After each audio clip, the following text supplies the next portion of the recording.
A principios de julio, con un tiempo semamente caluroso, un joven salía de su tabuco, que ocupaba como realquilado en la travesía de S, y con lento andar, como indeciso, se encaminaba al puente de K.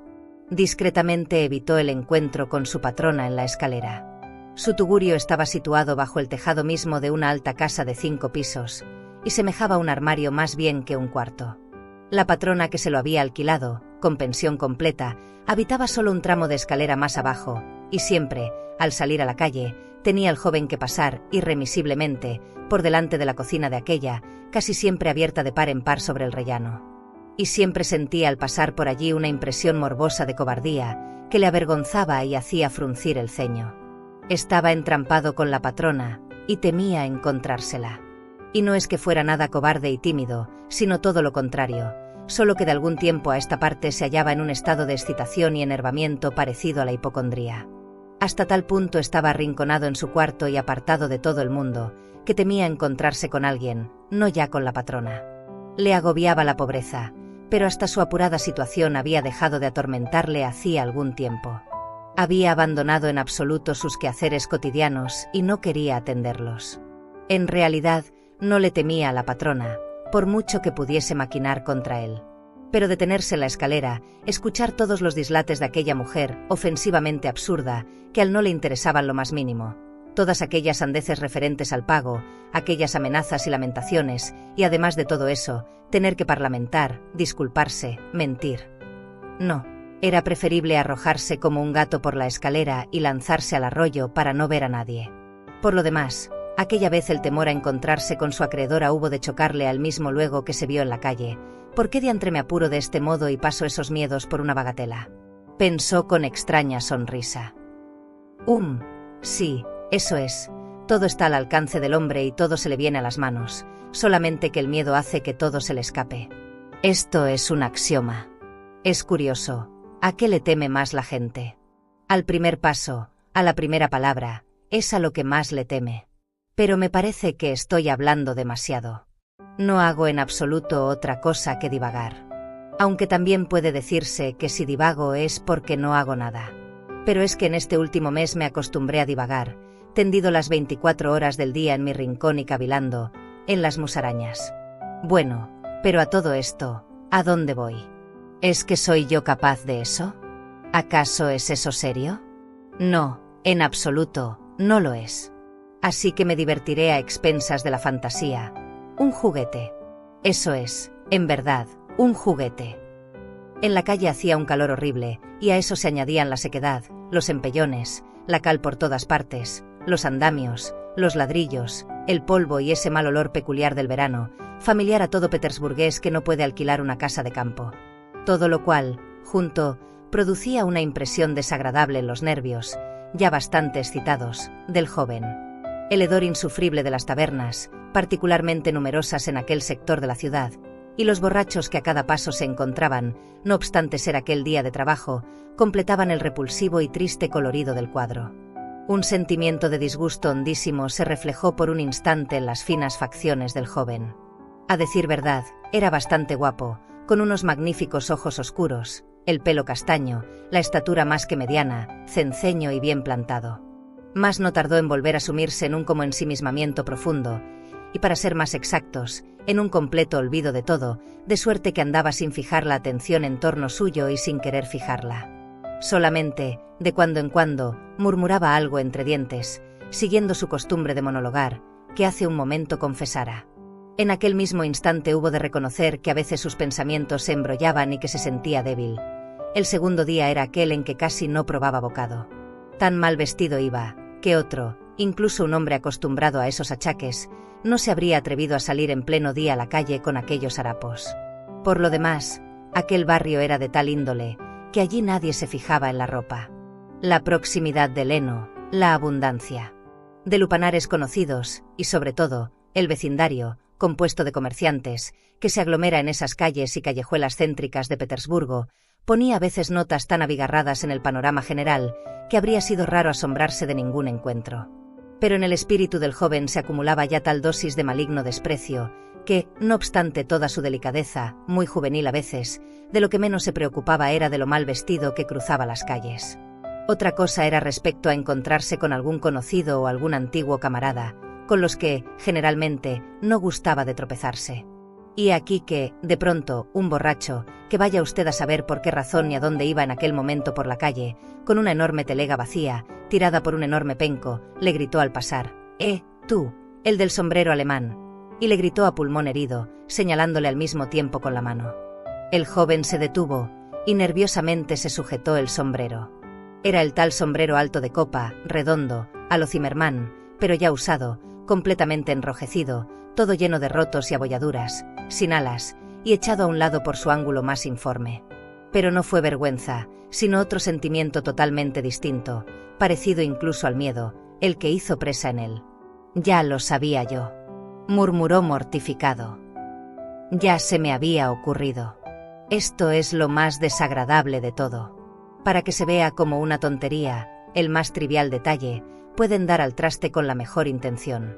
Sí, el sombrerito es notable. Ridículo, y, por eso, notable. Con estos harapos, lo único que me sienta bien es el gorro, aunque sea viejo y no esté estafermo. Nadie lo lleva igual, se ve desde una versta, deja recuerdo. Eso, sobre todo, que no se olvida, es una pieza de convicción. Y es necesario precisamente pasar inadvertido. Minucias, insignificancias, eso es lo principal. Una fruslería de esas puede echarlo a perder todo y para siempre». Había andado poco, sabía hasta el número de pasos a que se encontraba de la puerta de su casa, 730, justos. Los había contado una vez, cuando ya se hartó de soñar. En aquel tiempo no creía gran cosa en aquellos sus desvaríos, y solo se excitaba con ellos por una escandalosa temeridad inútil, pero seductora.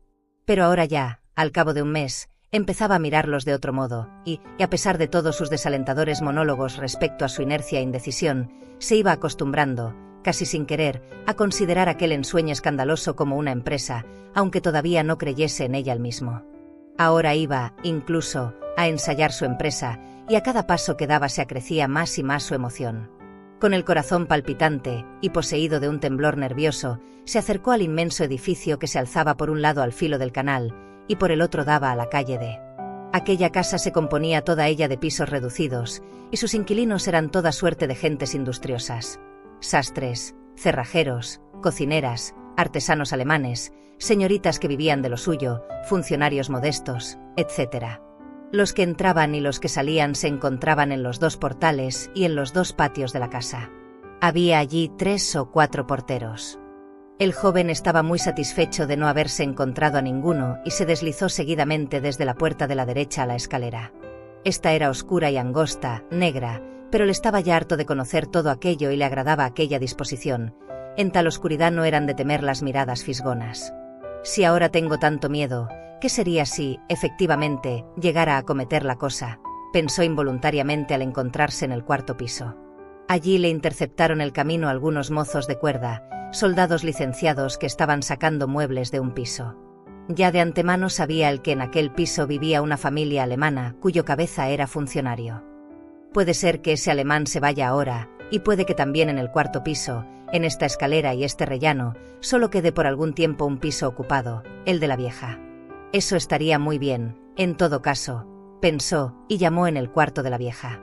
Sonó débil la campanilla, cual si fuera de hojalata y no de cobre. En semejantes cuartos modestos de semejantes casas casi todas suenan así. Él había olvidado ya el timbre de aquella campanilla, y de pronto aquel sonido pareció recordarle algo y representárselo claramente en la imaginación.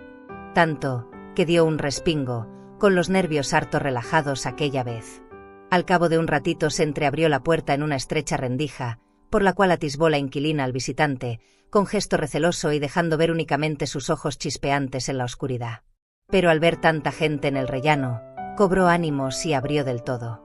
El joven transpuso el umbral, pasando a una oscura antesala, partida en dos por un tabique, al otro lado del cual estaba la exigua cocina. La vieja estaba delante de él, mirándole en silencio e inquisitivamente. Era una viejecilla, pequeñita y seca, de unos 60 años, de ojos agudos y malignos, con una naricilla afilada y la cabeza descubierta. Sus cabellos albeantes relucían muy untados en aceite, con pocas canas. A su fino y largo cuello, parecido a la pata de una gallina, llevaba liado un pañolillo de franela, y sobre los hombros, no obstante el calor, una chaqueta de piel toda destrozada y amarillenta. La viejecilla no hacía más que toser y gemir. ¿Acaso el joven fijó en ella una mirada algo particular, porque a sus ojos volvió a asomar la antigua expresión de desconfianza? Raskolnikov, el estudiante, ya estuve aquí el mes pasado, se apresuró a murmurar el joven haciendo una reverencia a medias, pues recordó que era menester ser más fino. Recuerdo, Batiushka, muy bien que me acuerdo de que es usted, respetuosamente dijo la viejecilla, sin apartar como antes sus inquisitivas miradas del rostro del joven. Bueno, pues heme aquí, de nuevo para el mismo asuntillo, continuó Raskolnikov algo mortificado y asombrado ante la desconfianza de la vieja. Por lo demás, puede que ella sea siempre así y que la otra vez no lo notase, pensó con una sensación enojosa. La vieja callaba, cual si recapacitase, luego se echó a un lado, y señalando a la puerta de la habitación, dijo empujando por delante al huésped: «Pase, Batiushka». La habitación en que penetró el joven, empapelada de amarillo, con geranios y cortinillas de muselina en las ventanas, se hallaba en aquel instante iluminada por el sol poniente. Quizá también entonces Arasol deslizóse, como de pronto, por la mente de Raskolnikov, y con rápida mirada oteó todo el cuarto, con el fin de estudiar y grabar en su memoria lo mejor posible su disposición. Pero el aposento no tenía nada de particular. Todo su moblaje, muy viejo y de madera amarilla, se componía de un diván, con un respaldo enorme, saliente, de madera, una mesa de forma ovalada, colocada delante del diván, un tocador con su espejito adosado al tabique, unas cuantas sillas arrimadas a las paredes, más unos cuantos cuadritos de agrots, en marcos amarillos, representando jovencitas alemanas con pajaritos en las manos. Y pare usted de contar. En un rincón, delante de una pequeña imagen, ardía una lamparilla. Todo estaba muy limpio, tanto los muebles como los suelos estaban dados de cera, todo relucía. Trabajo de Lizabetina, pensó el joven. Ni una mota de polvo se hubiera encontrado en todo el cuarto. Así suele suceder en casa de las viudas viejas y malas, continuó diciéndose Raskolnikov, y lanzó una mirada de soslayo a la cortina de indiana que ocultaba la puerta de un segundo cuartito donde estaban la cama y la cómoda de la vieja y donde todavía no había podido meter el ojo ni una vez. Todo el piso se reducía a aquellas 2 habitaciones. ¿Y qué se le ofrece?, profirió secamente la vieja, entrando en el aposento y plantándose, como antes, delante de él para mirarle derechamente al rostro. Pues traigo una cosa para empeñar. Y sacó del bolsillo un viejo reloj de plata, plano. En su tapa, levantable, tenía representada una esfera. La cadena era de acero. Sí, pero tenga en cuenta que ya se cumplió el plazo del otro préstamo. 3 días hace ya que se cumplió. Ya le abonaré a usted los intereses del mes. Tenga paciencia. Y con toda mi buena voluntad no tendré más remedio, padrecito, que aguantarme o vender su prenda. ¿Dará usted mucho por esto, Aliona Ivanovna? Con fruslerías viene, padrecito.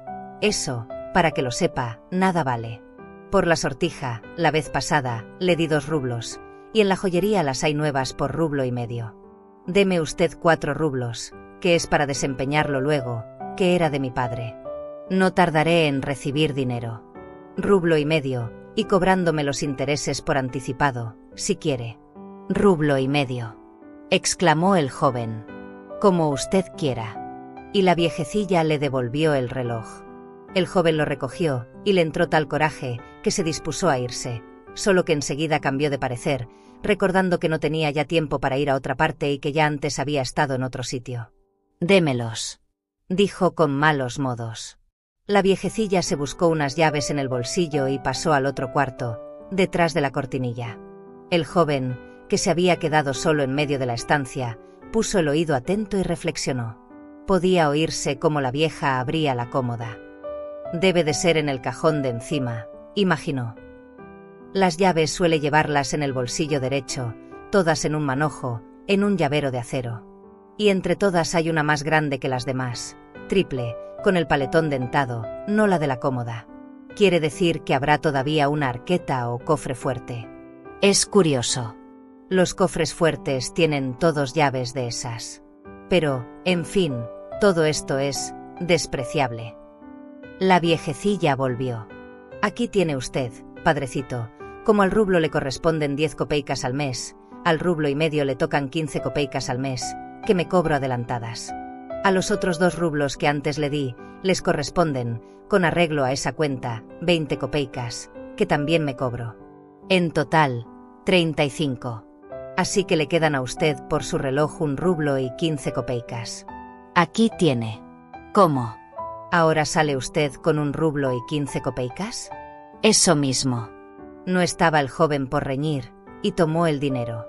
Miró a la vieja y no se dio prisa a irse, cual si quisiera decir o hacer algo y no supiera el mismo qué.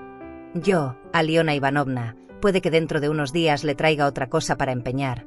De plata, buena, una pitillera. En cuanto me la devuelva un amigo, se aturrullaba y se cayó. Bueno, pues entonces ya hablaremos, Batiuska. Adiós. ¿Pero vive usted sola? ¿No tiene una hermana? Preguntó con cuanta despreocupación pudo, dirigiéndose ya a la antesala. ¿Y a usted qué le importa a ella, padrecito? Nada en particular. Pregunté por preguntar. Usted, enseguida. Adiós, Aliona Ivanovna.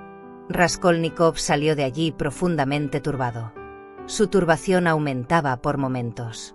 Al salir a la escalera se detuvo varias veces, como preocupado súbitamente por algo. Y ya, por último, en la calle, murmuró: «Oh, Dios, qué repugnante es todo eso. Y sí, yo, no, eso es un absurdo, una estupidez», añadió resueltamente. ¿Y si se me ocurriera semejante horror? Pero ¿de qué bajura es capaz mi corazón? Eso es lo principal, sucio, brutal, ruin. Y yo, durante todo un mes. Pero no podía expresar ni con palabras ni con exclamaciones su emoción. Un sentimiento de repulsión infinita, que había empezado a agobiar y mortificar su corazón desde el momento en que se dirigió a ver a la vieja, alcanzaba ahora tales proporciones y tan a las claras se revelaba, que no sabía dónde refugiarse huyendo de su tristeza. Iba por la acera como un borracho, sin reparar en los transeúntes y tropezándose con ellos, y sin saber por dónde iba volvió en sí en la calle siguiente. Al esparcir la vista observó que se encontraba junto a un establecimiento de bebidas, al que se entraba bajando una escalerilla que conducía a un sótano. Por la puerta asomaban en aquel instante 2 borrachos, que, sosteniéndose mutuamente y riñendo, salían a la calle. Sin pararse a pensarlo, se lanzó Raskolnikov escaleras abajo. Nunca hasta entonces había penetrado en una taberna, pero ahora su cabeza le daba vueltas, y además le atormentaba una sed que le hacía toser. Le apetecía beber cerveza fría, tanto más cuanto que su súbita debilidad lo rendía, y en último término, tenía hambre. Se sentó en un rincón oscuro y sucio, junto a una mesita de madera de tilo, pidió cerveza, y con avidez sorbió el primer vaso. Inmediatamente todo se le alivió y sus pensamientos se tornaron claros. Todo eso es un absurdo, dijo con ilusión, y no hay por qué preocuparse. Sencillamente un trastorno físico. Un vasito de cerveza, un trozo de galleta, y en un santiamén se robustece el espíritu, se aclaran las ideas, se corroboran las intenciones. ¡Oh, y cómo agobia todo eso! Pero, no obstante aquel despectivo escupitajo, se mostraba ya alegre, cual si de repente se hubiese libertado de algún terrible peso, y afectuosamente pasó revista con los ojos a los circunstantes. Pero hasta en aquel momento mismo ya preveía remotamente que toda aquella impresionabilidad optimista era también morbosa. En la taberna, a aquella hora, había poca gente. Detrás de aquellos 2 borrachos con que se tropezaran la escalera salió de un golpe toda una pandilla, 5 hombres, con una chica y un acordeón. Luego que se fueron, todo quedó en silencio y tranquilo. Continuaron dentro un borracho, no mucho, sentado delante de un vaso de cerveza, de facha aburguesada. Su compañero, gordo, enorme, con chaqueta larga y barba canosa, muy borracho, adormilado, en un banco, y que de cuando en cuando, de pronto, cual si se despertase, se ponía a castañetear con los dedos, estirando los brazos e irguiendo el busto, sin levantarse del banco. Después de lo cual canturriaba una copleta, esforzándose por recordar versitos como estos. Todo el año acariciando a mi mujer. Do el año acá, riciándola. O despertándose otra vez. Al cruzar la calle Podiacheskaya, me tropecé con la otra. Pero nadie compartía su suerte. Su compañero, silencioso, le miraba a cada rechucho de esos con ojos hostiles y desconfiados. Había, además, otro individuo, de traza parecida a la de un funcionario jubilado. Estaba sentado solo, con su vasito por delante, y de cuando en cuando bebía y miraba en torno suyo. Parecía poseído también de cierta agitación. Capítulo 2. Raskolnikov no estaba acostumbrado a la gente, y como ya dijimos, rehuía todo trato, sobre todo en los últimos tiempos. Pero ahora había algo que le impulsaba hacia la gente. Algo de nuevo se operaba en él, y al mismo tiempo se le despertaba una sed de gente. Estaba tan cansado de todo aquel mes de solitaria tristeza y sombría expectación, que ansiaba, aunque solo fuese por un momento, respirar otro ambiente, fuera el que fuese, y no obstante toda la suciedad de aquel lugar, permaneciera muy satisfecho en la taberna. El dueño del establecimiento se hallaba en otra habitación, pero se asomaba a cada momento en la sala principal, para pasar a la cual bajaba unos peldaños, en lo que, ante todo, ponía de manifiesto sus elegantes botas, muy bien cepilladas, con vivos encarnados en los dobleces de la caña. Vestía un blusón ruso, con un chaleco horriblemente grasiento, de raso negro, sin corbata, y toda su cara parecía untada de aceite, ni más ni menos que un cerrojo. Detrás del mostrador se encontraban un chico de unos 14 años y otro muchachito que servía lo que pedían los parroquianos. Había allí pepinillos, bizcochos denegridos y trocitos de pescado, todo lo cual hedía. La atmósfera era tan sofocante que no se podía estar allí, y hasta tal punto estaba impregnado todo de olor a aguardiente, que se hubiera dicho que con solo respirar aquel ambiente 5 minutos podía uno emborracharse. Suele haber encuentros, aun con individuos totalmente desconocidos, que despiertan nuestro interés, incluso desde la primera mirada, así, de repente, de improviso, antes de haber cambiado una palabra. Semejante impresión le produjo a Raskolnikov aquel cliente que estaba sentado aparte y que tenía la facha de un funcionario jubilado. El joven lo recordó luego algunas veces, y hasta le atribuyó un presentimiento.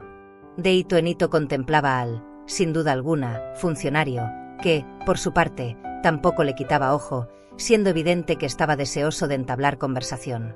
A los demás individuos que había en la taberna, sin excluir al dueño, el funcionario los miraba con aire de costumbre y aun de tedio, al mismo tiempo que con ciertos ribetes de altiva indolencia, como agentes de posición y cultura inferiores, con las que no tenía nada que hablar.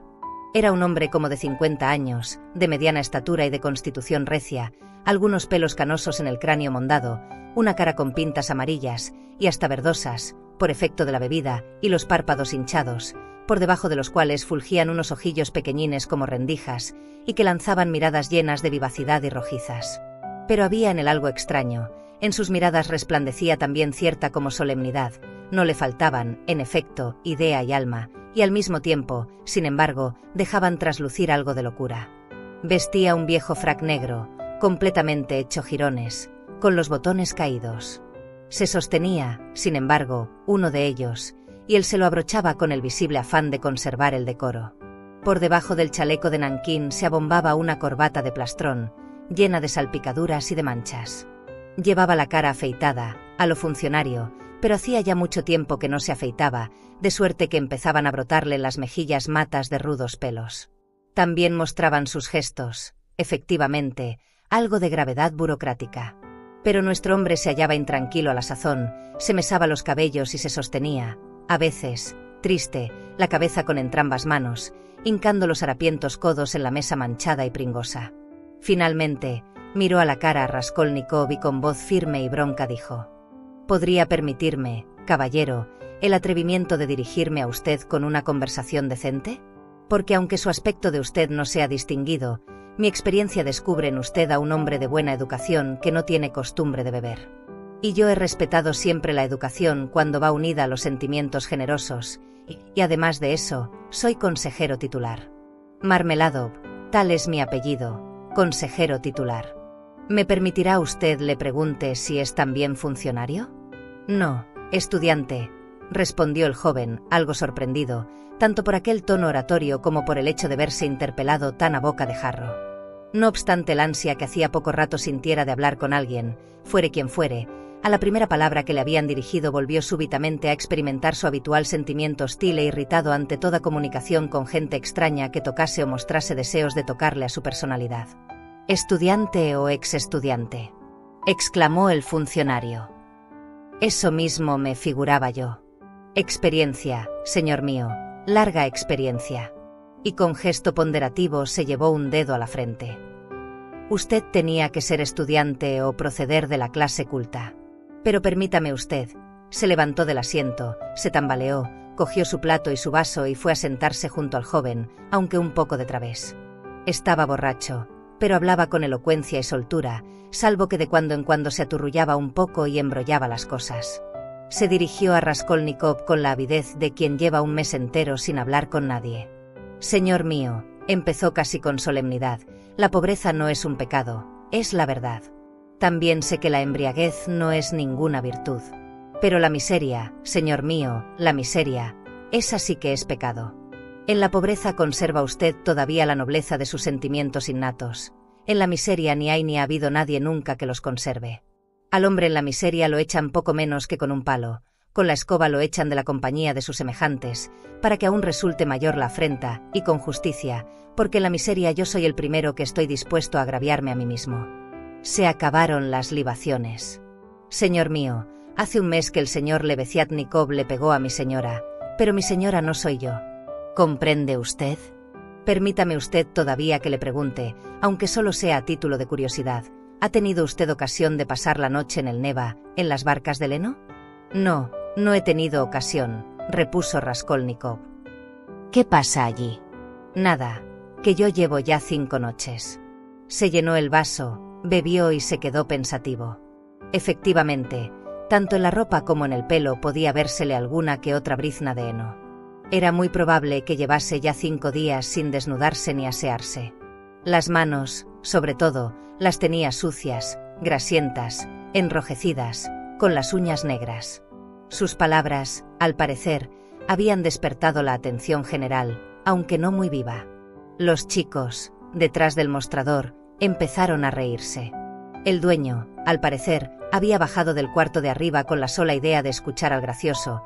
Sentado a alguna distancia, escuchaba con indolencia, pero gravemente. A Marmeladov lo conocían allí de antiguo. Y su inclinación a los discursos oratorios había debido de surgir a consecuencia de aquel hábito de entablar conversaciones frecuentes en la taberna con distintos desconocidos.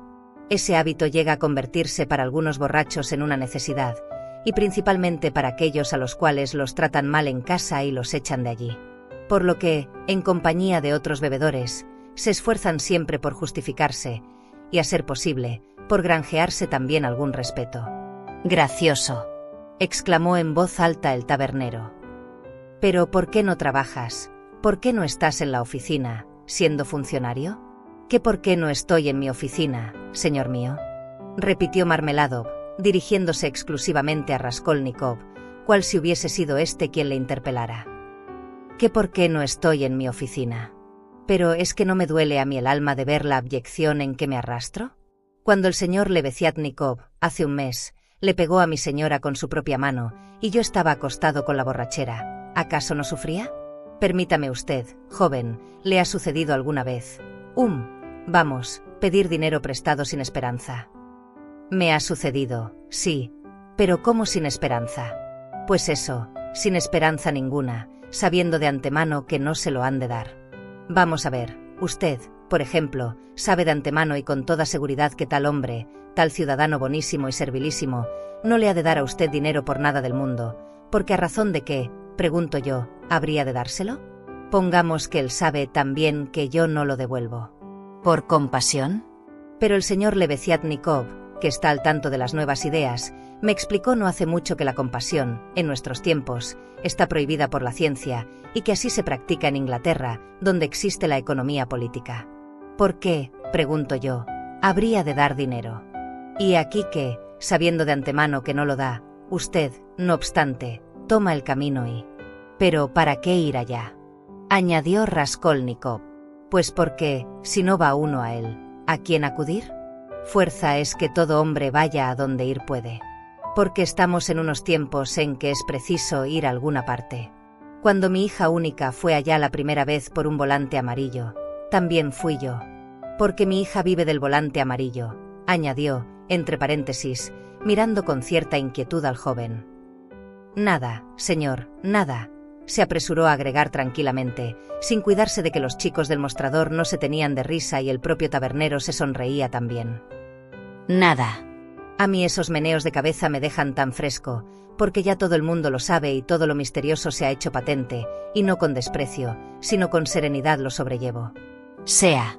Ecce homo. Permítame, joven, ¿podría usted? Pero no, debo expresarme del modo más terminante y categórico, no podría usted. Sí, ¿no se atrevería usted, mirándome en este instante, a decirme firmemente que no soy un guarro? El joven no respondió palabra. Bueno, prosiguió el orador con aplomo y hasta con recia dignidad, esta vez aguardando de nuevo a que se extinguiesen las risas. Bueno, pongamos que yo sea un puerco, y ella, una señora. Yo tengo figura de animal, mientras que Katerina Ivanovna, mi mujer, es una persona bien educada, hija de un oficial superior. Pongamos que yo soy un bellaco, y ella, una mujer de gran corazón y henchida de sentimientos generosos. Pero, no obstante, oh, si siquiera se doliese de mí. Señor mío, todo hombre necesita tener, por lo menos, un sitio donde lo compadezcan. Pero Katerina Ivanovna, con todo y ser una señora magnánima, no es justa. Y, aunque yo mismo comprendo que cuando ella me sacude las moscas me las sacude no por otra cosa que por compasión, porque, lo repito, y no me da vergüenza, me sacude las moscas. Pollo, recalcó con duplicada dignidad, luego que hubieron cesado las risas. Pero, por Dios, que si ella una sola vez. Pero no. No. Todo esto son minucias, y no hay que hablar de ello. No hay que hablar. Porque ya, y no una vez sola, se me ha cumplido ese deseo, y no una sola vez me han compadecido, pero ese es un rasgo de mi carácter. Yo soy de por mí un bestia. ¿Cómo? Observó, bostezando, el tabernero. Marmeladov descargó un enérgico puñetazo en la mesa. Eso soy yo. ¿Sabe usted, señor mío, sabe usted que yo me he bebido hasta sus medias? No los zapatos, que esto, al fin y al cabo, habría estado más en el orden de las cosas, sino las medias. Me he bebido sus medias. Su collarín de pelo de cabra también me lo bebí, y eso que lo tenía ella de antes y era de su propiedad particular, no mío, y vivimos en un chiscón glacial, y ella este invierno cogió un catarro al pecho y empezó a toser y a escupir sangre. Niñitos pequeños tenemos 3, y Katerina Ivanovna se está trabajando desde por la mañana hasta por la noche, y lava y friega y asea a los chicos, que desde niña está acostumbrada a la limpieza, solo que está enferma del pecho y tiene propensión a la tisis, y yo lo sé. ¿Es que yo no tengo sentimientos? Y cuanto más bebo, tanto más siento. Por eso bebo, porque en la bebida 7 pesares encuentro. Bebo porque quiero sufrir doble. Y como desesperado inclinó hacia la mesa la frente. Joven, prosiguió, volviendo a erguirse, en su cara leo cierta tristeza. En cuanto usted entró, se lo noté, y por eso enseguida le dirigí la palabra.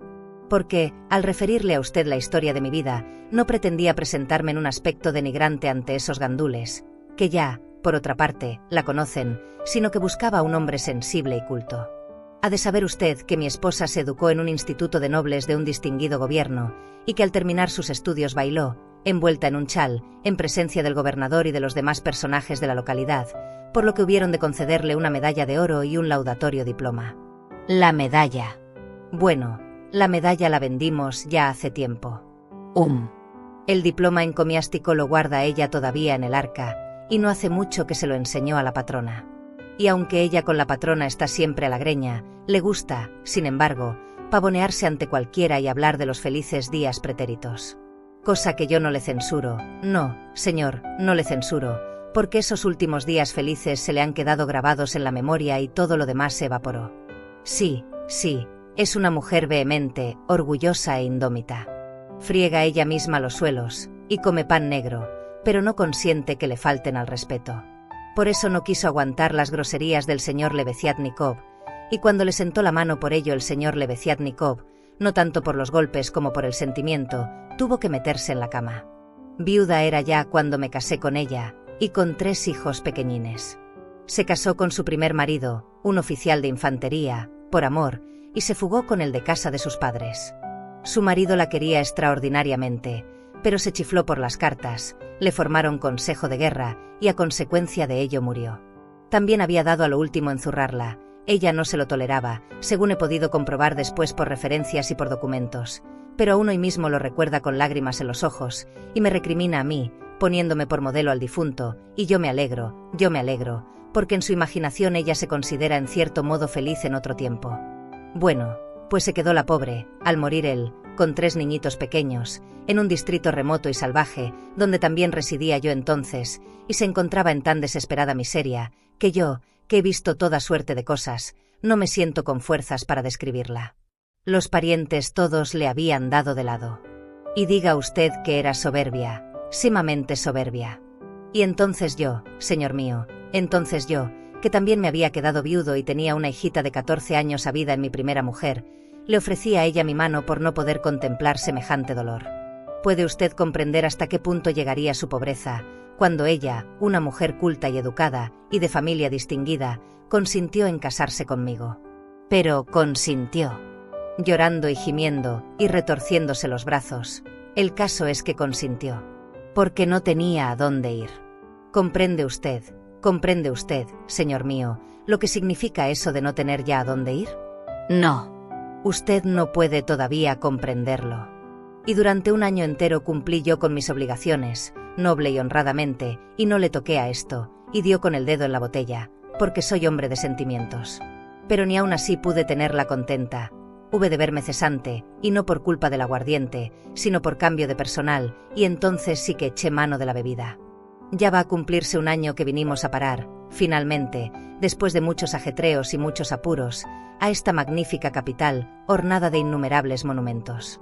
Y aquí encontré un empleo. Lo encontré, y otra vez lo perdí. ¿Comprende usted? Esta vez lo perdí por mi culpa, porque el demonio me tentó. Vivimos ahora en un rincón, en compañía de nuestra patrona, Amalia Fiodorovna Lippevetsel, y de qué vivimos y con qué pagamos, cosa es que no sea punto fijo. Vive allí también mucha gente, además de nosotros. Aquello es una Sodoma caótica. Sí. Pero, a todo esto, se fue haciendo mayorcita mi niña, la vida en el primer matrimonio, y cuanto no tenía que aguantar mi hijita de su madrastra en todo ese tiempo, cosa es que me callo. Porque, aunque Katerina Ivanovna sea mujer de sentimientos magnánimos, es una señora orgullosa e irritable y que con facilidad se va del seguro. Eso es. Bueno, pero no hablemos de eso. Educación. Ya puede usted imaginarse que Sonia no ha recibido ninguna. Probé yo, hace 4 años, a enseñarle geografía e historia universal, pero como yo mismo no estaba tampoco muy fuerte en eso y no había tenido buenos maestros, y además, había que ver qué libros. Bueno, ahora ya no hay de esos libros, así que en eso paró la enseñanza. En Ciro el persa nos quedamos. Luego, cuando ya se hubo hecho mujercita, leyó algunos libros de índole novelesca, y hace poco, por mediación del señor Lebeziatnikov, leyó con mucho interés un libro de fisiología, de Luis. Lo conoce usted. Y hasta nos leyó a nosotros trozos de él en voz alta. Ahí tiene usted toda su ilustración. Ahora, señor mío, voy a dirigirle una pregunta particular. ¿Cree usted que una chica pobre, pero honrada, puede ganarse la vida trabajando? 15 copeicas al día, señor, no llegará a ganar como sea honrada y no posea talentos especiales, y eso aunque no levante mano del trabajo. Pero el consejero de Estado Kloptok, Iván Ivanovich, ¿ha oído usted hablar de él? No le pagó, hasta ahora, el dinero que importaba la hechura de media docena de camisas de Holanda, y encima la echó de su casa a puntapiés e insultándola de un modo indecoroso, so pretexto de que los cuellos de las camisas no se ajustaban a la medida y los había cortado al sesgo. Y, entre tanto, los pequeños pasando hambre. Y Katerina Ivanovna se retorcía las manos y daba vueltas por la habitación, y a las mejillas le asomaban unas chapetas encarnadas, cosa de la enfermedad y que le pasa siempre. ¿Estás viendo? Caramba, con nosotros, gorrona, comes y bebes y te aprovechas del calor. ¿Pero qué podía ella beber y comer, cuando los pequeños llevaban 3 días de no ver una corteza de pan? Yo estaba entonces acostado. Bueno, ¿qué más da? Estaba durmiendo la borrachera, y oigo hablar a mi Sonia, no es respondona ella, y tiene una vocecita tan corta, rubilla, con una carita siempre paliducha, flacucha, y dice: «¿Pero cómo, Katerina Ivanovna, es posible que me mande usted a eso?» Pero, a todo esto, Daria Fransovna, mujer malintencionada y harto conocida de la policía, ya la había catequizado 3 veces por conducto de la patrona. Gracias por haber escuchado las primeras páginas de este libro. Ahora podrás decidir si te animas a leerlo o no. Dale like si te ha parecido útil y suscríbete. Te esperamos en otras primeras páginas.